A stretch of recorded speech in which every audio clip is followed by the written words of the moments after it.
So honestly, like a lot of somatic experiences for me to find safety in my body and to reconnect to my body, it was like probably one of the things that has been most impactful during this process of wrestling with how do I figure out how to function in my new fuel source and how do I feel safe in it? Because I think that's the other thing. Like before, it's like, okay, I'm doing this to prove them wrong.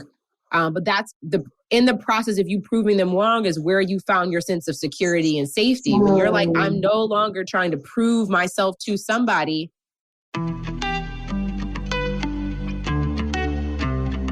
Welcome to the Career Changemaker podcast, where we focus on owning your career journey and making impact through the work that you do.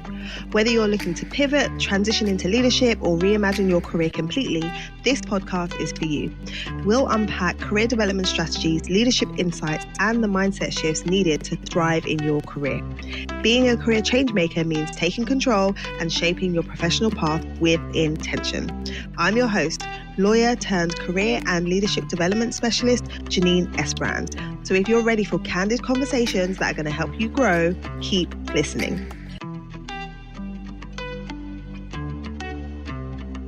Hello, and welcome to the show. I am beyond excited for today's episode. We are going to be digging into redefining leadership, and my guest today is somebody who is near and dear to my heart.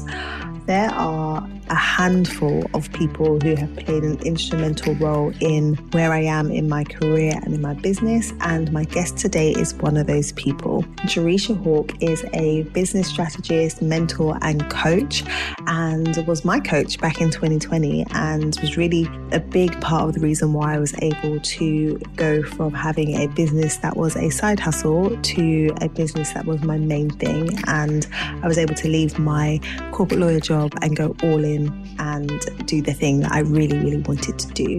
And I am forever grateful to her for that. She has been on an incredible leadership journey. She has grown a multi-million-dollar business and took time to pause, reassess, redefine, pivot, and come forth with a new version of leadership that is proving to be equally as successful, but more aligned to who she is and what she wants. And I cannot wait for you to hear this conversation.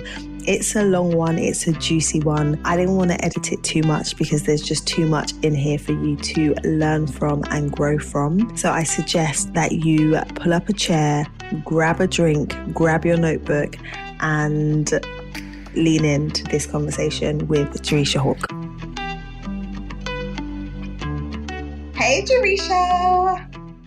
Hello, it's so good to see you again. I'm so excited for today's convo. Me too. I'm so excited for us to dive in. But before we do, why don't we start off by you just introducing yourself and telling everybody a bit about you? Well, hello there. I'm happy to be in your earbuds or on your camera screen, wherever you're watching. I'm Jereshia Hawk. I'm a strategic advisor and business coach right now. And I really, really support high earning CEOs scale with more intention and precision. I'm a former engineer, discovered this online digital marketing space. I've been building this business now for 8 years. I'm a recovering workaholic. And I might be a florist one day. I don't know. I've been like picking that up as a hobby, and it's been really a beautiful thing. So that's a little bit about me right now. Oh, I love it. I love it. Jay, like we've known each other for, I'm trying to think, maybe like 5 years? Yeah, like that's crazy.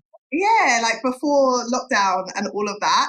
And the Jereshia that I knew when we first like started working together, like Jereshia was my coach back in the day, is different. Like you've evolved in terms of like the way that you're showing up in your business. So I'd love for you to just start by talking a bit about how did you define success as a leader back then? And then like how has that kind of evolved over time? Because I know for many people, when they think about leadership, they think it needs to look a certain way or it needs to look like this. So I'd love for you to kind of share how your perception of what things need to look like has shifted. Man, when me and you met, I was on my hawk hustle. Like I was a different being. But I also think that I'm really big on understanding what is your owner's intent and what season of life are you in. That's something that I think maturity and growth in my like leadership acumen and understanding of myself has really taught me over the past few years. When I look at like me back around the time me and you met and just how I viewed leadership prior to how I'm viewing it now, is like I was in my mid to late 20s, entering into my 30s. I had left corporate America. I was building this business. I was very much leading, but I was functioning from a place of survival mode. That was like a dissonance that it took me a little bit to recalibrate. Is like, my mother left when I was 2. I left my dad in middle school. My grandmother and my aunt raised me for most of my life. When I graduated from school and got my engineering job, I was like the one in the family. Like I was living the American dream. You have this prestige that comes when, my grandma's at the welcome committee at her church and it's like, oh, my baby is an engineer. It's like, there was a persona and like there was like armor that I was able to kind of hide and function behind, in all honesty. But it was also from this place of very much like survival mode. I was very much taught that you have to be twice as good to get paid half as much. You need to outperform your peers. And climbing the corporate ladder was like that. I never dreamed beyond the American dream. And I was, again, very much functioning from this place of like, what happens if somebody comes in and takes this all away? I don't know who that would be, but it just felt very fragile. And it felt I had to be on it, or else everything would break beneath me. And then, you leave this good salary, good insurance. I got good health care, good 401k matching and all that from a career.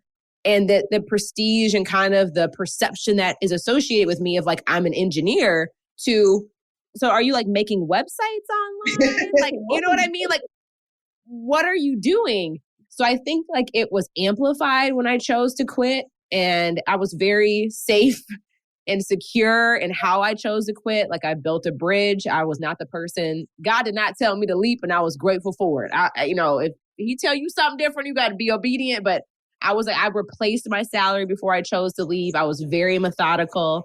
And I think just a lot of how I led prior to now, I could not afford to fail previously. If I didn't pass a college class, there was nobody to come save me, pay for me to take the class again. I was my safety net when it came to financial and like a lot of provision. So when I think about how I led, it was led from that place of like, you literally cannot afford to fail, because who's going to come financially come save you to fix the failure? A lot of that was true, but a lot of that was also my survival mechanisms showing up in situations that there was no actual threat. Hashtag therapy. That's why I can articulate that now. But I led before at the edge of what I could tolerate, not at the edge of what my capacity was. And that was leadership then. Yes. And I took a sabbatical. Yes. Say more about that. Yeah. I was like, I planned a sabbatical. I was in Bali. And I met this incredible couple. They were traveling the world with their kid. They were white folks. And I was like, I'm biracial, but I'm just like, what are y'all doing and how are y'all doing this? And my immediate perception was like, these are like trust fund family, like super wealthy white people. This is just what they do. That was not the case. They were like, we work in education. We work for a boarding school up in upstate New York. Part of our benefits is that after every 7 years of working at the institution for kind of employee retention, we get a year off. They give us our full salary, but we get to take the year off. And I was like, holy moly, like that. I was like, Jereshia, you're your own CEO. What if that is something you did for yourself? And it was kind of like a thought that was planted. That was maybe year 3 of me building my business. But as it got closer to that year 7, I was like, my body was like, you need a break. Like you've been literally functioning foot on gas pedal nonstop. Like I would take vacations and take time off, but like cognitive load, my brain did not stop. So when I gave myself permission to take the sabbatical, and we can dig into that if that's helpful or not, it's like everything erupted in my world. It's like the moment I decided that I was going to take a sabbatical, things in my previous marriage, it was like, oh, we're going to probably get a divorce. It was very amicable, very kind, but like that was being uprooted. This unhealthy masculine energy that I was leading my business with, that was being uprooted. And then my father passed away, and we have a very dynamic relationship, but it was like all of these like masculine, really like unhealthy masculine energetic ties I had in my life all got up. God was like, oh, you sitting down? Cool. We about to go to town. Like you finally are still bet. Like, and Wow. That was a season where a lot of like, how I lead now was shaped, because it really got me. I had nothing to distract me with, I couldn't, if I was like if something was kind of coming up for me, I could just like avoid it by just working more. Working more. Yeah. And then I would justify working more based off of the survival stuff of like, oh, if I don't work more, it's all going to go away. So it was like a self-fulfilling prophecy back in the day. But now I'm like, you have no excuse. You have to sit with your shit and sit with these, like, again, these survival mechanisms that kept me safe for a very long time, that influenced how I led for a very long time, but come to the realization is that you are no longer in a threat-based environment. What do you really want now? What matters to you now? And what have you not been giving yourself permission to like desire before? Because like desire, pleasure, joy, that was never the initial fuel for what contributed to my success. And now I'm like, desire, I ain't got no relationship with her. Pleasure, I don't have a relationship with that. And that's what really like helped me start to get more contextual understanding of how I led before. It was survival. Like it wasn't, yes, I loved what I did. And yes, there was a lot of passion, but that wasn't the initial fuel source. It was more of like a byproduct. The fuel was, you got to survive. You got to do this. You got to prove your worth. You got to prove that you're enough.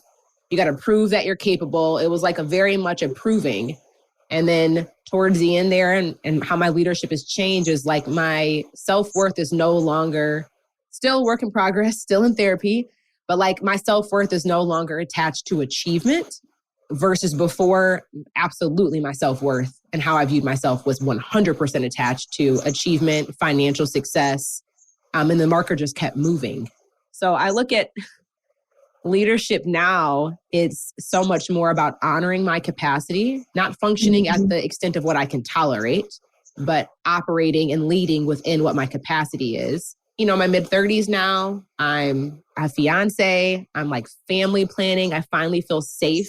Like motherhood feels safe and accessible to me now, and it has never felt accessible to me before. So when I think about how my leadership is changing, I'm leading with being a mother in mind versus before I led with being only a millionaire in mind. And I'm like leading with that, like leading with babies in mind, leading with family in mind, leading with like pleasure, desire, fulfillment in mind. And how I view accomplishment now is like, how well did you honor your capacity? Not how much were you able to tolerate and suffer through? Yeah. And that's probably like a huge defining difference between how I led before and how I led now. Like before success was rooted in how much armor I could carry. Now my black girl, I'm retired. I'm no longer a black girl magician. Where we can create anything out of nothing. Am I capable? Yes. Is that my default mode? Absolutely not. Like I have retired my cape and, I no longer like take as much pride or again, like sense of self-worth being defined and like how heavy my armor is and how much I can carry. Yeah. Versus now this is like the unarmored version of me and like leading from that place. It's still a work in progress. It's still something I wrestle with because it's deconstructing, how I've societally, how my family dynamics, like how I've been raised and taught to be for the last like 34 years. If you've been working towards your career goals and you're feeling like things are not moving as quickly as you want them to, I'm here to tell you that working harder isn't the answer. Getting seen is. If working hard was the key to career success, you'd already be where you want to be. But the truth is, opportunities don't just come from effort, they come from visibility. You don't need to do more to get ahead. You need to be seen, heard, and recognized for what you are already bringing to the table. And that's exactly what I help my clients to achieve in my one-to-one career strategy and executive coaching program. If you're ready to get recognized as a thought leader in your industry, attract more career boosting opportunities without adding more to your plate, and leverage things like podcasting, speaking, or creating content to build a powerful door opening personal brand, then let's create a plan to amplify your presence and position you for those bigger, better opportunities.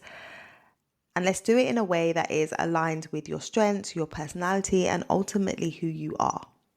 If that sounds good to you, book a fitting call with me today, head over to careerchangemakers.com/call and let's talk about how we can get you noticed and help you accelerate your success without doing more hard work.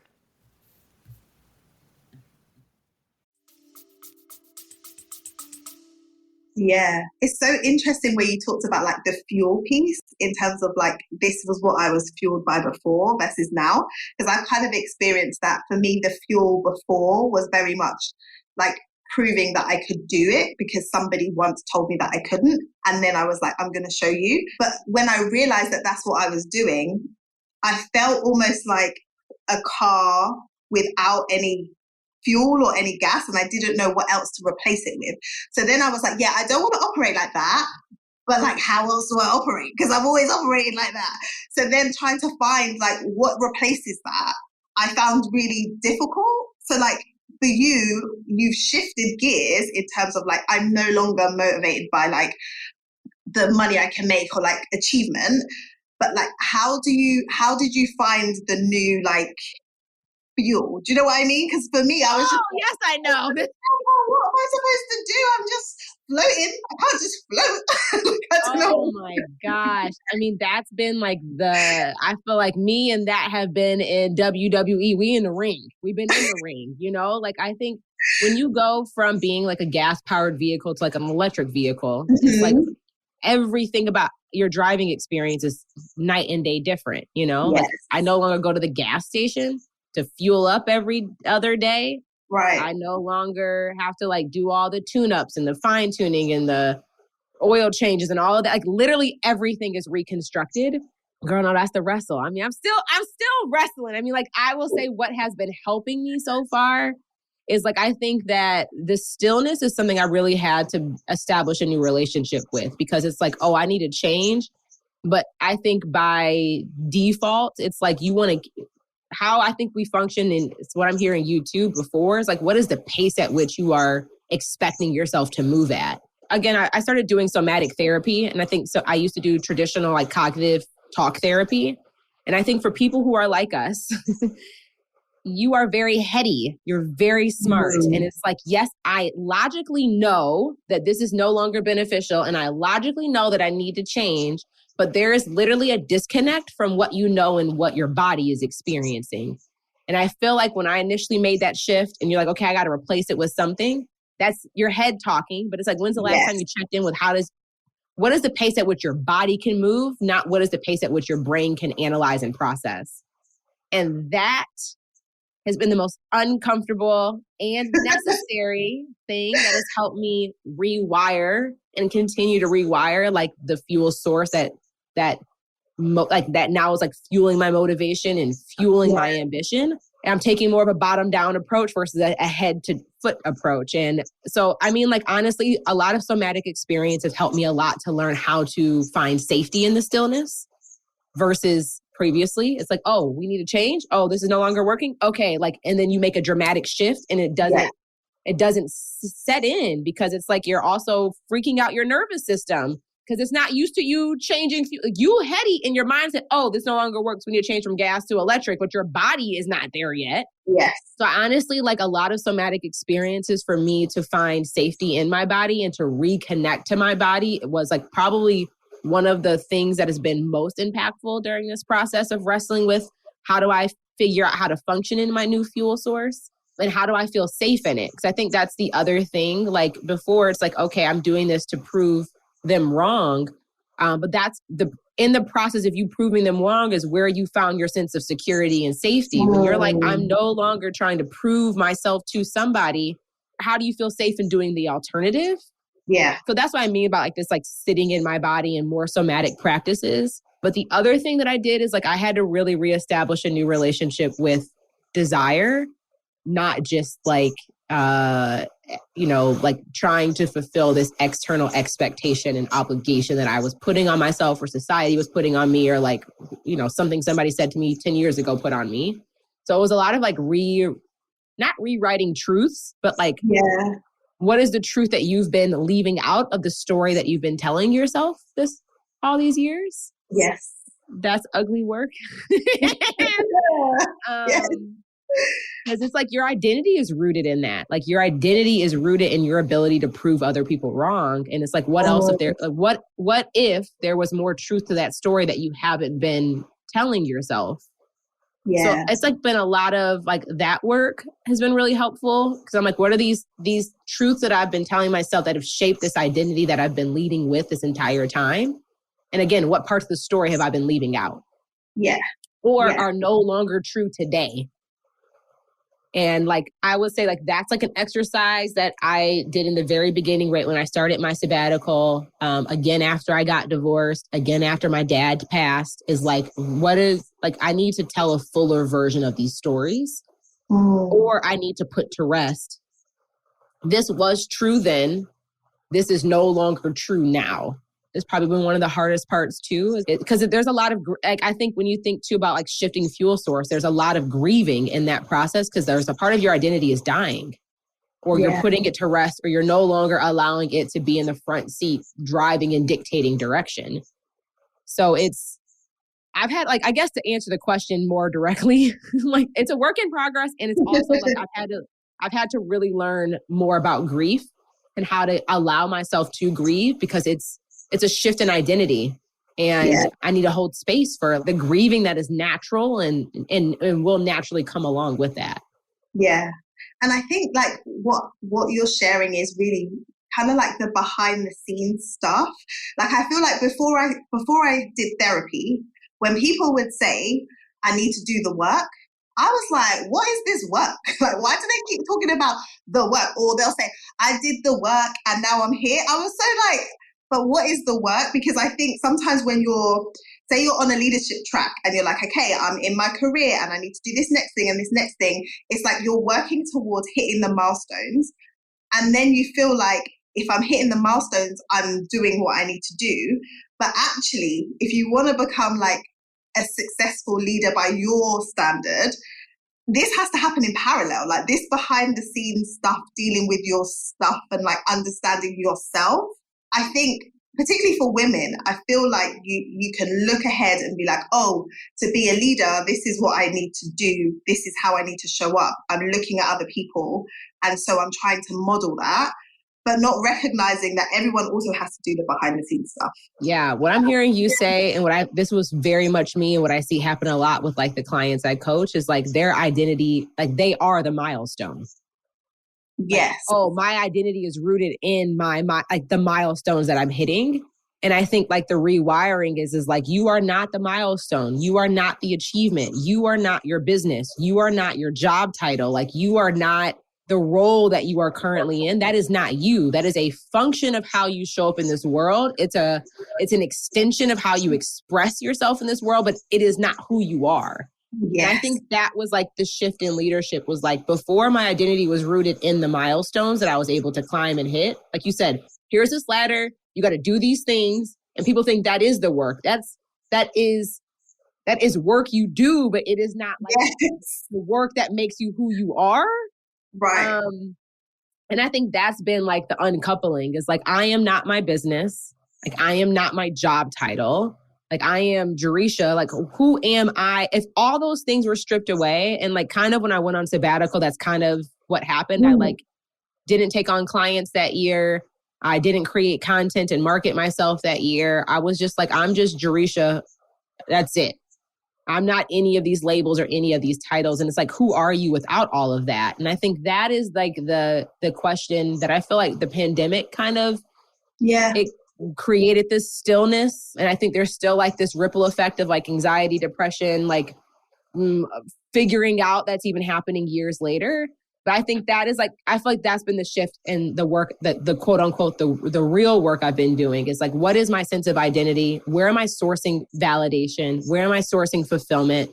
Where am I like filling up my sense of self-worth and like enoughness that is not solely attached to this one source, my job, my business, this title. And I think that's what's really helped me like, and what is helping me, it's not like I'm not done, but still what's helping me is before all of that was sourced from one thing, like from the job or from the business versus now it's like, no, you need to have a fullness of life where there's multiple inputs of like fulfillment, joy, desire, a sense of self-worth, a sense of contributing that is not just tied up in this one single source or this one single milestone, which I think that process of learning, now that's the work. Yes. Because you mentioned recovering workaholic when you did your intro. And I think when you're ambitious and you're driven, it's so easy to allow like the work that you do to consume most of your time. And then you don't have the time for like fun or like hobbies or other things. And then you get frustrated because like you should be spending time doing those other things because there's value in it. But I think when you're thinking about, okay, I've got this many hours in the day, I need to get this stuff done, you're not necessarily valuing like what it means to like spend time catching joke with your friends or just going for a walk. Like all of that is value add. But when you're thinking work, and you've got your head in like the deadlines, that feels like an aside or like I'll get to that when I hit this milestone. But like you're never going to hit the milestone enough to value that unless you just value that, right? Yeah, I mean, what I hear is like, you consume your time with work is because I think it goes back to identity. It's like, because your identity is the work. So like before, I didn't used to cook meals at home. Like I didn't like my friends, hanging out with my friends. It was like, yo, I got these 2 weekends available 6 months from now. Let me know if you can do it or not. Like me hanging out during the week, like felt like like I didn't have capacity for it. Cooking, taking the time to make nutritious meals at home. I'm like, I ain't got time for that. Reason being is because my identity was rooted, like my identity was fully sourced and fulfilled through how much more I can work, how busy I can be, what milestones can I hit. And it was like, it wasn't that I didn't have the time for it. I didn't value it because my identity wasn't, like my identity didn't have space for that. Like my identity was nowhere near shaped by these other relationships or even even outside of external relationships, how I viewed caring for my own body. I was like, girl, somebody's like, if I said this on another podcast, they were like, so if you weren't cooking, how were you eating? Right. I was like, I mean, I ate out. I didn't like eat McDonald's every day, but like, I eat my Chick-fil-A, my Qdoba. I would make little pasta and marinara sauce, or I would go out to restaurants. And then as I started making more money, I would do like meal delivery services, or I would get a chef. But I devalued like the act of, because I think it's a form of self-love to like treat your body well. Like I didn't really care about how my appearance was. I'm like, I ain't got time for all of that. Like I got time for work and making this money. But I think it goes back to identity because it wasn't even about not having the time. Like I did not view it as a valuable exchange of time or exchange of attention. And I think, again, because my sense of like self-love, self-worth, it wasn't about me. It wasn't about my relationships. It was about, I need to prove myself. So everything else took a back burner, myself included. And I think that with leadership, what I've noticed is that like either you choose to make this change, or your age or your health will require you to like, if not change, start to question things. I mean, that's something I notice a lot too. Like a lot of my clients, as they age, they get older, their body no longer can take the sacrifice of, associated with that. Or like, maybe you have a kid or like some life transition happens and it's like, okay, what am I going to do? I can't keep functioning the way that I used to function. But yeah, I think I agree with you 1,000% because it's like, well, playing with my kids or hanging out with my friends or, cracking the jokes. It's like, I don't have time for it. It's like, I don't think it's not a time thing. I think it's an identity thing. And like, yes. Do you love yourself enough outside of your accomplishments to allow yourself to experience joy, desire, and pleasure that's not attached to financial gain or like another accolade or another credential stamp you can put on your website? Yeah. It's like, what are you placing the value on? I ruptured my Achilles tendon a month ago, and I had 2 friends come and visit me last week, and it was the first visitors that I had other than my family, and I was just like, oh my gosh, I'm so happy to see you. And both of them said something that I thought was so like profound in the moment, and I think it's because I'm not used to creating space in this way. But they both said, like, one came on a Monday, one came on a Wednesday, and both of them said that they don't have calls on a Monday or anything booked on a Monday, so they have time to do things like this. That was the first person. And the one who came on the Wednesday was like, I work part-time so that I have time to visit friends, help somebody. And I was like, I have never like thought of it like that. I might say I want to keep a half day so that I can, you know, pick my kids up early, or I can prepare meals so that evening runs smoother. But never have I ever been like, let me have time so that I can help someone like who's recovering from an injury.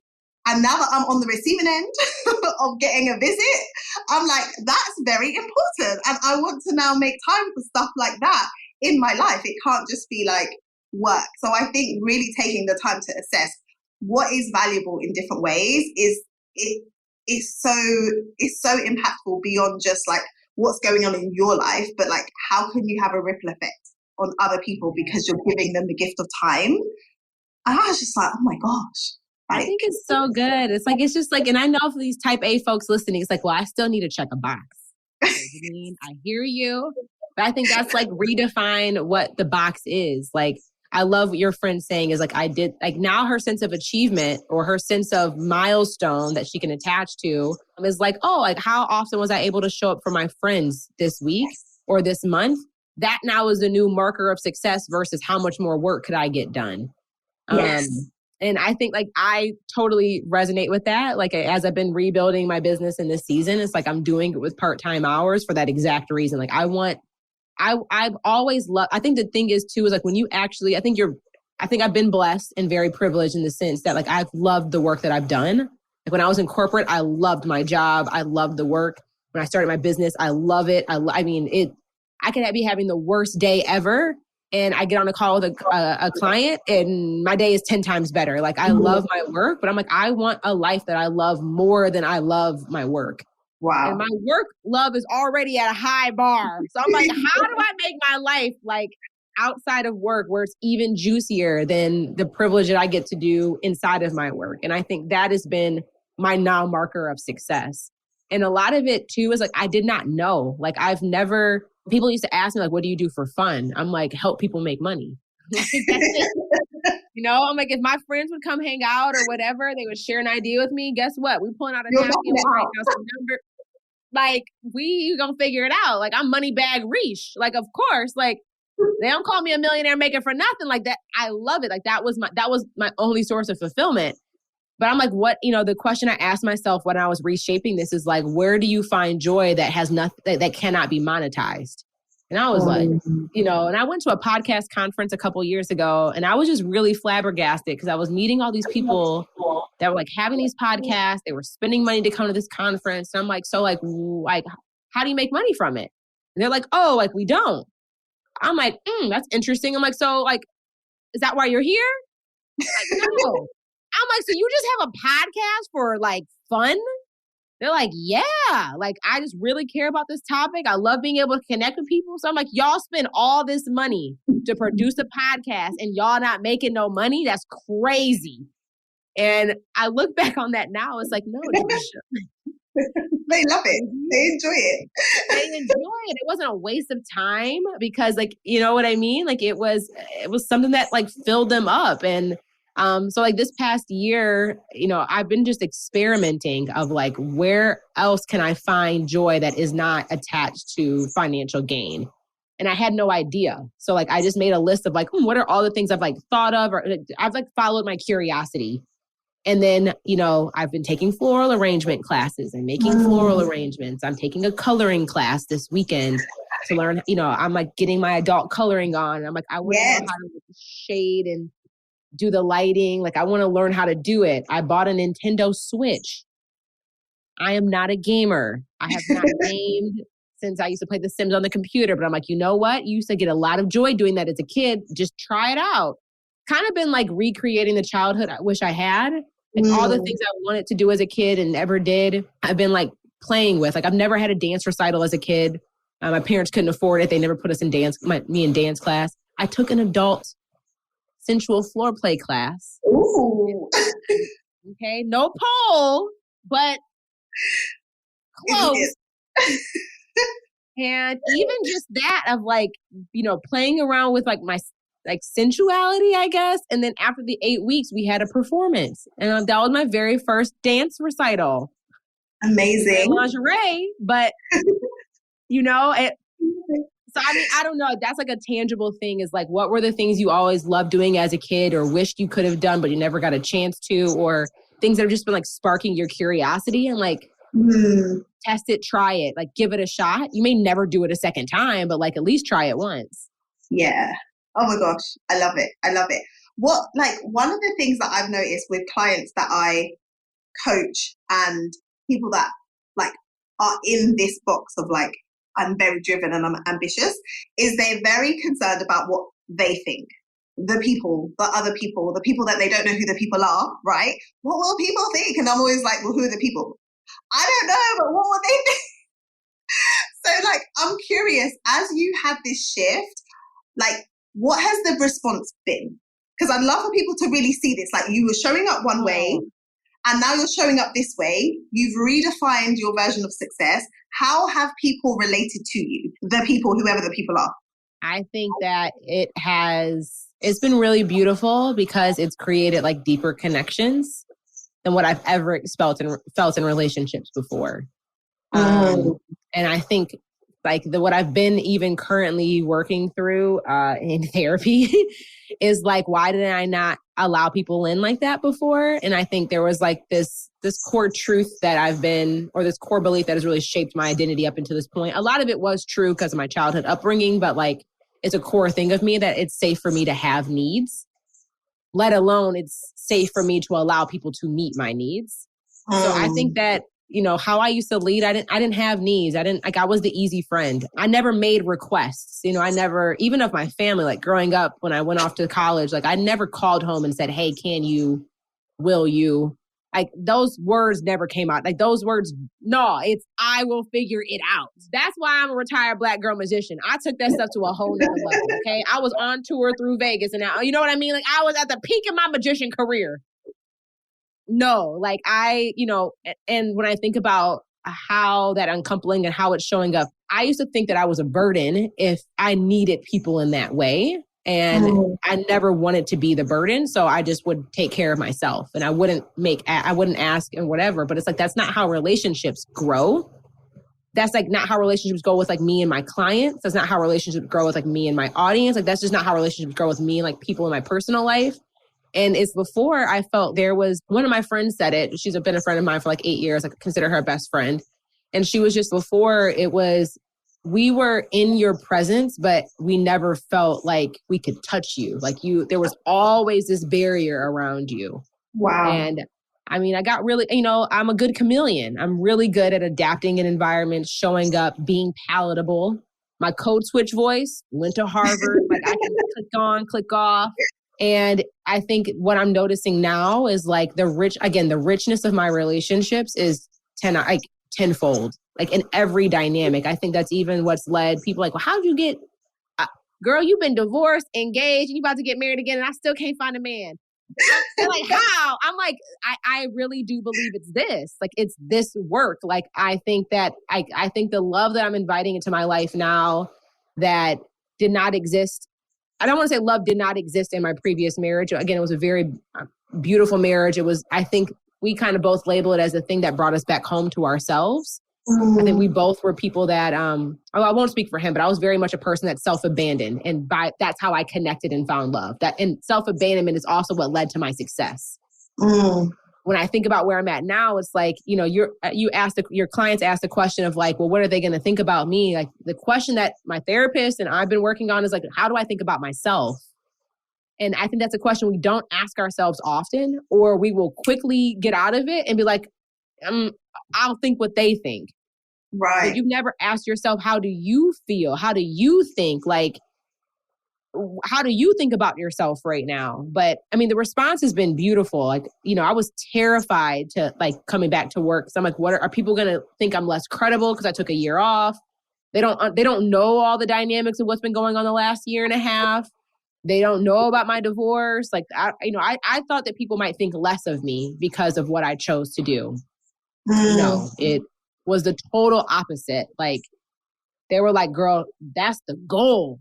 How did you do that? Not why did you do that? Or like, I just said the quality of like all of my coaching relationships, it's just so much richer. And the same thing with my friendships. Like I can actually say I have friends. I'm like making new friends as an adult. I'm like nurturing those relationships. That does not feel like a burden, and I'm allowing them to nurture me. And I'm able to receive it. It's just been very, like, there's just been a lot of celebratory, there's been more like richness and memories being made. And I feel like this is what life is about. Like, I feel like life, it's interesting experiencing it right now because that's just not how I grew up. I didn't grow up seeing people live life like this.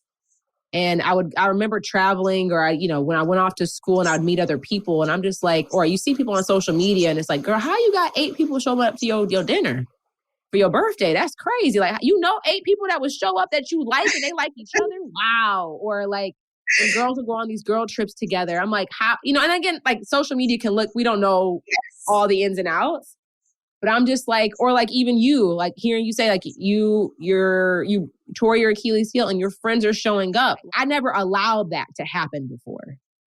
Versus now I feel like all the things that I was afraid of, literally it's like the complete opposite of what I'm experiencing. And that's a lot for my nervous system to take. I'm still like learning how to like be okay with that, but it's been really, really beautiful. And even with rebuilding the business, like, I took a year off. I'm making just as much profit as I was before I left, working like half the hours, working with a fraction of the clients. And, before, ease was something like I was very skeptical of. Like, I don't believe that. I hear people like, oh, have more ease, have more flow, have more spaciousness. I'm like, y'all are lying, or you are like a trust fund baby. Like, you have a level of privilege I do not have access to. That's not available for me. Versus now, it's like, girl, it was always available. I did not know how to receive it. Yes. Okay, so if you're listening to this, like, you need to take notes, okay? What you think the people are going to think is not necessarily, pretty much never what the people think. No, and I mean, I will say this though too. I mean, like, because there are certain people, like when you start to, and this is something I'm working through right now, like as I've been recalibrating, because before I didn't know I was a people pleaser. Okay. I never have labeled myself as that. And I'm going to give you the definition that my therapist gave me. I literally have it right here. It's people pleasing. So before I thought people did it like, oh, you're doing it to be liked. I'm like, I don't give a crap about whether or not you like me. But she was like, you just have a different definition, but you are absolutely a people pleaser because you self-abandon.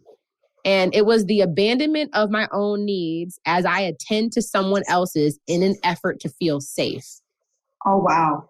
And I will say I am worried about what the people think. When you start to no longer abandon your own needs, it can change the dynamic of relationships, especially of relationships that were formed and are rooted in your self-abandonment. Yes. So that is a very real thing. Like, yes. That's part of what contributed to why me and my partner both chose to get divorced, because we were both self-abandoning. We fell in love through both abandoning ourselves individually. Yes. And I've never said that publicly, but that was like, that was one of the threads that through our work together, we were able to figure out. Or like the dynamic with me and my grandma. Love my old lady. She's 92. She raised me. But like a lot of our relationship and me managing that relationship was rooted in me abandoning myself to make sure that she wasn't mad or that she was okay. So there are people that might have something to say when you stop abandoning yourself for the sake of saving that relationship. Yeah. And that's what I mean. Like, there is a grieving process. The person you're in a relationship with is also grieving the version of you they're used to.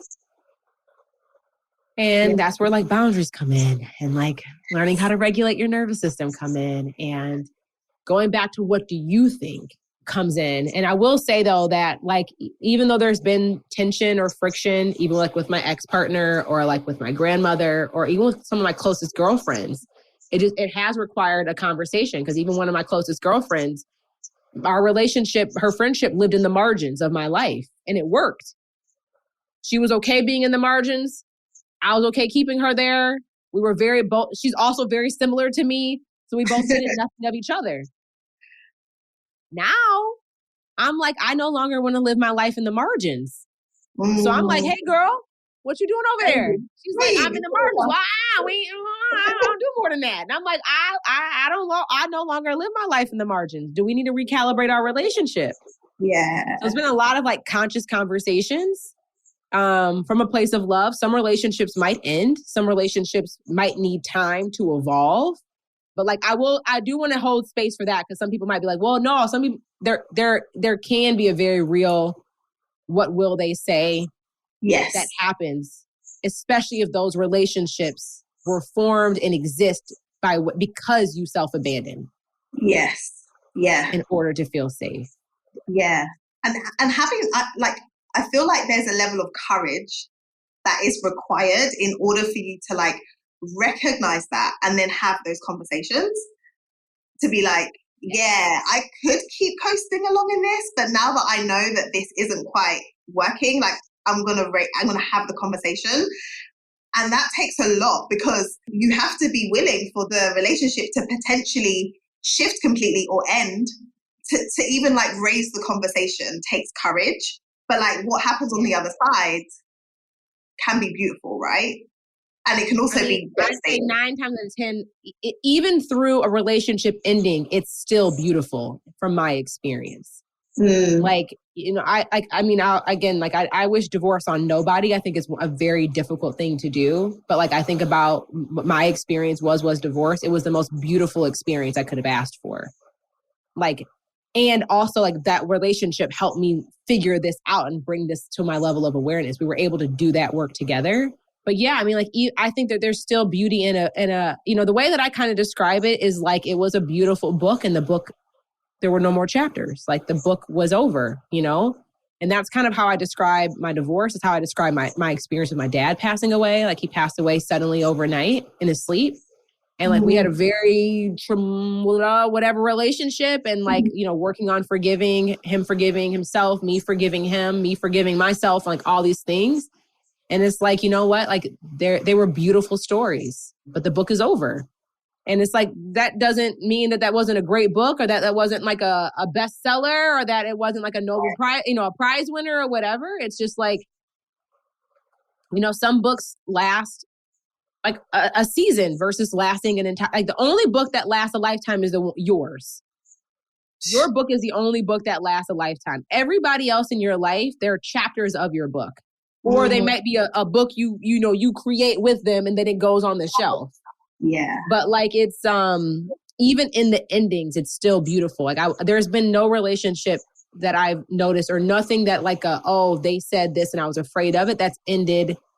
It might be tough, don't get me wrong. Like it might be difficult, it might be challenging, I might not know how to navigate it. But at the end of the day, I think my version of leadership now is I'm not leading well if my success comes by way of me having to abandon myself to get it. That now is a new anchor. So like, as long as I'm not abandoning myself in order to please somebody else, it's beautiful. Because why? I'm leading, like, I think this version of leadership is very much rooted in self-leadership, not self-abandonment. Yes. And as long as I'm staying true to that, it's going to have a beautiful ending, because it might be tough and it might not be what I expected and whatever, it might be difficult. But like, I think the alternative now, like I no longer can compartmentalize myself to trick myself into thinking that abandoning myself is okay. Versus before, all I knew how to do was self-abandon. Like that was I did that everywhere and all the time. Like I didn't know how to live life by way of not doing that as the primary choice. So it really is beautiful. This is amazing. So like there's so many gems and so many lessons from like taking the time to pause and like take yourself out of the way that you've been doing things, and like even have the time to reflect and recalibrate and decide that you're going to do things differently. Like there's so much power in like, hold on a minute, this isn't quite going how I think it should go, or something feels off or whatever. Like giving yourself the permission to just be like, pause, flag on the play. Like let's like Let's figure out what's going on because we're so, they like, can get grown men running down the field, 200, 300 pounds to stop. You can stop. Yes. You can throw that flag on that play. You can be like, let me review the tapes.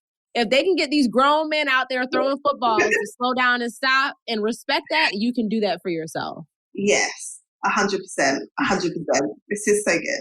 So what's next, Jereshia? Like, share a little bit about what you're excited about, and like, even as you're working with clients in a different way now, like, what are some of the things that you're able to bring, like this experience that you have, you're sharing it with clients, your messaging has shifted, you're working with them slightly differently. So like, what are you excited about in terms of this version of leadership, Jereshia Hawk, and how it's now impacting everyone else? I love, like, the thing that I love most, and it's something that, because I built my business doing group coaching. I was very much a teacher. Like let me tell you what to do. There was a barrier behind my curriculum, my knowledge, my education, versus now I primarily do private one-on-one coaching. And even though it's like, it's very similar, but it's very different dynamic wise, because I'm in direct proximity with clients on, a one-to-one basis. And the work that I've done is what has afforded me the success in this season. Like, that's part of the reason why they want to work with me. Like, it's not like yes, I'm respected. Yes, I know they trust my expertise and my knowledge base and all of that. But the thing that had always been missing was like my humanity. And that is the number one reason why they're choosing to hire me now and why they're renewing and staying on working with me. So, I mean, what I'm most excited about is like just I've built a business where it's a boutique. There is a capacity limit. I've been sold out since it started. It was about 2 weeks after I came back. It was like, what? We're sold out? Like, the thing I'm most excited about is continuing to honor that capacity and maintain this and not feel like I have to abandon myself, overextend anything. I don't feel that way now. There are days where I'm like, girl, you leaving money on the table. I'm like, no, you're not. Like, every dollar does not need to be picked up. And that's not even what the goal is right now. So like, I'm excited for being like honestly, the privilege, the honor, like it is a privilege to be, for somebody to feel that sense of trust and to feel that sense of like, yes, I want you to, because I think the thing about one-on-one coaching is like, they can't hide. Yes. Just like I was very good at being a chameleon and hiding, so are my clients in all the other worlds that they show up in. One, I think because of the work that I've done, this is what multiple clients have said. They're like, Jereshia, I'm able to hear myself more clearly. And this is probably one of the only spaces, or one of the very few spaces in my life where like I can unshackle, I can unarmor. And I get to show up with you without having to put on the persona. And I think that is a blessing. Like it is something I get kind of emotional about, because I think it's like that's a gift that I get, that they trust me with that. Yes. So that brings me a lot of joy and just a lot of fulfillment, and it makes me emotional. And the fact that I cry all the time now because I'm in my feelings, because I don't feel in my body, So I'm really excited about that. I'm also excited for just like, I've been really loving how aligned like speaking opportunities have come by way of me making this shift. I don't do a ton of them because honoring my capacity. Yes. But I love the opportunities when I do get to do it, like being able to do this with you right now. I'm speaking at a few events coming up this year that I'm really looking forward to. Like, I love being able to show up as this version of me and be able to make an imprint on somebody from this version of me. I think this is what a lot of people are struggling with. Yeah. And I ain't got it all figured out, but I'm glad that I can like share what's working for me and it lands. And I'm looking forward to motherhood. Like I've never felt safe being a mom. I've intentionally not had kids up until this point because of that. And like, I feel like my womb is ready. Like Instagram knows too. Half of the content on my discovery feed is like baby stuff. All the core exercises, how to prepare your cervix for delivery. And then like up to like toddler years of like activities for your kids, Montessori at home. I'm like, girl, you're not even pregnant. Yes. But I will tell you, like, it makes a difference. So before I had my son, I was kind of like, I think I got to like 29. And then prior to that point, I wasn't really that person who liked babies. I wouldn't care if there was a baby in the room. I turned 29, the clock went off, and then I was like, oh my gosh, there's a baby? Can I hold it? Can I hold it? And then I said to my husband, okay, I'm ready. And then I said, I'm going to get in the best shape of my life now because I want to snap back. And I tell you, I had my son, and literally within about 6 months, I snapped back because of muscle memory. So it makes sense to like get your body ready. I feel like I'm already a mom for this child based off of like, I'm taking my prenatals. I'm not shooting at the club right now, but I'm preparing. Okay. I'm in the best shape, best health.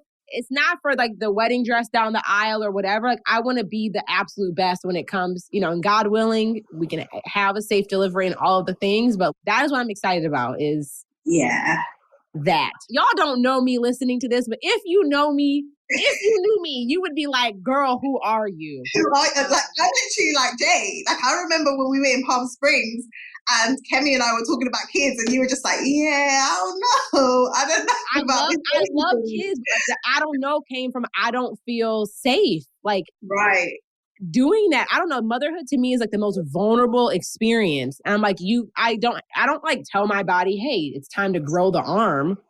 Like it just does it. It just does it. And I'm like, the idea of not having control, and to me, pregnancy and being a mom, I feel like that's like you have to know how to surrender. Yes, 100%. Surrender was not in my vocabulary back then. Yay. It was control and maintain and safety and like that. I was butt clenched all the time. Now, I'm way less. And like the more you're in that headspace, it will make it easier because as they get beyond the toddler phase, like mine are now like 7 and 9, you can't control them. They're doing their own thing 90% of the time. And so you have to be able to I feel like like my sabbatical, people are like, how would you define it? Like it was me learning how to find safety and surrender. Yeah. And it was like, that was my season for me to like establish that relationship, really build my faith and my trust and even in God in that way. Cause I was like, well, no, big dog, I hear you, but I don't know. Like I'm not ready for all that. So those are probably the 3 things that I'm most just like really excited about and looking forward to. And just like continuing to try to nurture and maintain. Yes. Oh, I love it. I could talk to you all day, Jay. I know, this is great. Where can I send people? I'll put the links in the show notes, but you can let them know where's the best place to find you. I know you have a wait list if people have their own business and they're looking for a coach who can help them to grow it in a sustainable way. So we can direct people to your wait list. But where else should they go to like follow you and see all that you're up to? Yeah, well, I also have a podcast. It's called Jereshia Said. So I would invite you to come hang out and listen to that. One thing I think is really nice, I've documented my journey, hawk hustle, sabbatical till now. So like you can really hear and feel the difference too. So check out the podcast. It's on iTunes, Spotify, wherever you listen. And I mean, outside of that, like slide in my DMs. I'm on Instagram. I'm at Jereshia Hawk. I would love to continue this conversation. If you listen to this, if you got an aha from this, if you had to pull over your car because it was so good and you had to take a note, let us know. Like send me a DM on Instagram and just like let me know. Like just, send me that girl chat text from after listening to this. I would love to continue the conversation and chat more. Yay. So I'm going to put links. I'll put links in the show notes. But I want to say thank you so much, Jay. I know your schedule is busy because capacity. It's not busy. It's not busy. No, I'm not about to let it get busy. It's not busy. It's at capacity that you set. So I appreciate you fitting me in. It's been so lovely chatting for you anytime. Like you are, thank you so much for just such a rich conversation. And I have to say this to you because I feel like your clients probably feel similar, but you have a way of just creating such a warm, safe environment. Like I've shared things with you today. I mean, because of our relationship, but I've never shared publicly anywhere else. And like, I think that's just a real testament to like how you hold space. And a lot of the time I imagine for clients that are thinking of working with you or coaching clients or what have you, even when you speak, facilitating in rooms, you have such a beautiful way of holding space that allows other people to feel safe opening up more. So just like, thank you for being who you are and for resourcing yourself in a way where you can hold that like for us together. So I just really appreciate you. Oh, thank you, Jay. Look, don't make me get emotional at this time of night. Thank you so much.